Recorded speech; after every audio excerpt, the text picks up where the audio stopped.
Hi అండి, అందరికీ నమస్కారం. మరుగుమందు ఏ విధంగా తయారు చేస్తారు, ఈ మరుగుమందు వల్ల ఉపయోగాలేంటి, దాని గురించి తెలుసుకుందాము.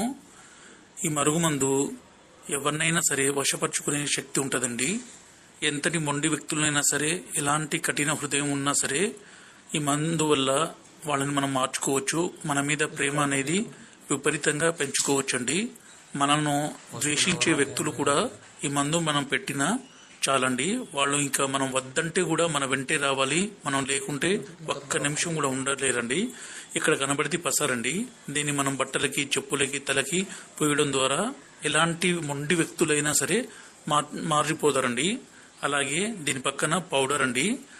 ఈ పౌడర్ని మనం అన్నంలో కానీ, కర్రీస్లో కానీ, స్వీట్లో కానీ, కూల్ డ్రింక్స్లో కానీ, జ్యూస్లో కానీ కలిపి ఇవ్వచ్చండి. ఈ మరుగుమందు వల్ల ఎలాంటి చిన్నపాటి సైడ్ ఎఫెక్ట్స్ కూడా ఉండవండి. ఎందుకంటే స్వయంగా మేము తయారు చేస్తాం కాబట్టి